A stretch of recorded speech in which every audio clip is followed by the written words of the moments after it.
Hello friends, welcome back to my YouTube channel Kanooni Shiksha. और आज मैं आपको बहुत ही इंपॉर्टेंट टॉपिक है जिसके बारे में बताने वाला हूँ। ठीक है, तो देखिए, एक व्यक्ति जो रास्ते में से कहीं से चला जा रहा है, रास्ते में उसे कोई कीमती वस्तु, पैसे से भरा हुआ बैग, सोने की अंगूठी या कोई अन्य कीमती वस्तु उसे मिल जाती है। ठीक है, तो उस व्यक्ति को क्या करना चाहिए? उस व्यक्ति को वह वस्तु उठाकर अपने पास रख लेनी चाहिए, पुलिस में जाकर जमा कर देनी चाहिए। ठीक है, और मान लीजिए कि अगर वह व्यक्ति उस वस्तु को उठाकर अपने पास रख लेता है, ठीक है, तो ये क्या थेफ्ट है? ठीक है, ये मिस एप्रोप्रिएशन ऑफ प्रॉपर्टी तो नहीं है, संपत्ति का दुर्विनियोग तो नहीं है? तो क्या उस व्यक्ति ने यह कौन सा अपराध किया है? इन सब चीजों के बारे में ही मैं आपको बताऊंगा। तो चलिए जान लेते हैं कि इसके लिए हमारा लॉ क्या कहता है। इसके लिए आपको आईपीसी के सेक्शन 71 के साथ जाना होगा, आईसीए को देखने के लिए, इंडियन कॉन्ट्रैक्ट एक्ट को देखने के लिए, जिसमें कहा गया है कि जब किसी व्यक्ति को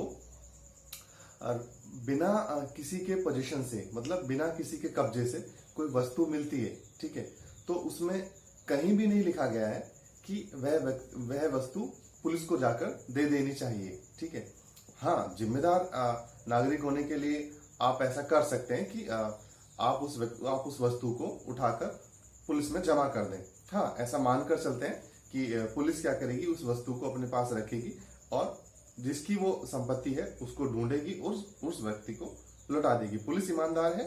ठीक है, देखिए, वो लोग तो ईमानदार हैं जो मामा हैं, चाचा हैं, ताऊ हैं, ठीक है, जो आपके रिलेशन में, उनको तो आप मानकर चल सकते हैं कि वो ईमानदार है। ठीक है, तो ईमानदारी के बेस पे पुलिस क्या करेगी कि उस व्यक्ति को ढूंढेगी और उस वस्तु को उसको लौटा देगी। देखिए, हम बात कर रहे हैं जिस व्यक्ति को वो संपत्ति पड़ी हुई मिली। ठीक है, सपोज कीजिए उसको उठाकर वो अपने पास रख लेता है, तो चोरी तो ये नहीं है। ठीक है, देखिए, मैंने आपको बार बार बताया है कि position is the main essential element. ठीक है, चोरी के लिए कब्जे का होना बहुत जरूरी है। ठीक है, तो उसको तो वह वस्तु रास्ते में पड़ी हुई मिली है, तो इसका मतलब चोरी तो नहीं है। इसके लिए आपको जाना होगा आईसीए के सेक्शन 78 के अगेंस्ट। ठीक है, जिसमें लिखा हुआ है कि position is the essential element. ठीक है, चोरी के लिए कब्जे का होना बहुत जरूरी है।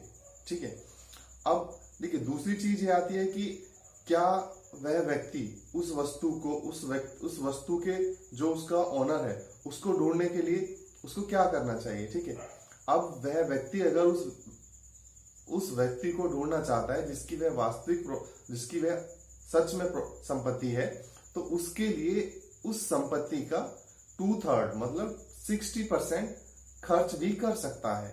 मतलब कि जो संपत्ति उसको पड़ी हुई मिली है, उसके मालिक को ढूंढने के लिए उस संपत्ति का वह 60% तक खर्च भी कर सकता है।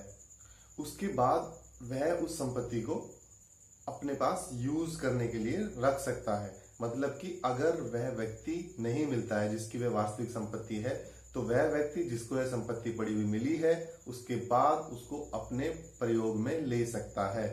ठीक है, ध्यान से सुनिएगा। लेकिन अगर बिना प्रयास किए उस संपत्ति को डायरेक्ट ही वो अपने प्रयोग में ले लेता है, ठीक है, बिना उस व्यक्ति को ढूंढे ही वह व्यक्ति उस संपत्ति को अपने ही पास रख लेता है, तो this is known as misappropriation of property, संपत्ति का दुर्विनियोग।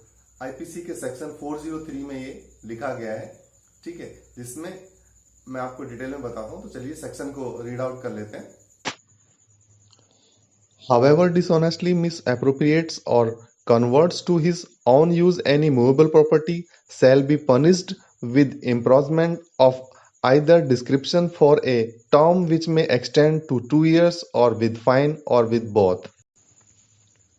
भारतीय दंड संहिता की धारा 403 के अनुसार जो भी कोई बेईमानी से किसी चल संपत्ति का गबन, दुरुपयोग करेगा या उसको अपने उपयोग के लिए संपरिवर्तित कर लेगा, तो उसे किसी एक अवधि के लिए कारावास, जिसे 2 वर्ष तक बढ़ाया जा सकता है, या आर्थिक दंड या दोनों से दंडित किया जाएगा।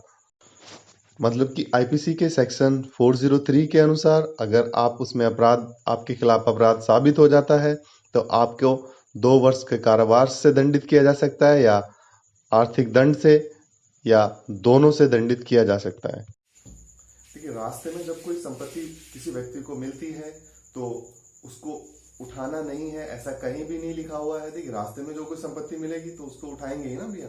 लेकिन अगर हाँ, बगैर उस व्यक्ति के, उस ऑनर को ढूंढे हुए बिना, उस व्यक्ति को ढूंढे बिना आप उस संपत्ति को डायरेक्ट अपने प्रयोग में ले लेते हैं तो it will be count in miss appropriation of property. संपत्ति के दुरुपयोग सेक्शन 403 आईपीसी के में ये काउंट होगा, जिसके लिए जो पनिशमेंट है वो आपको पनिशमेंट किया जाएगा।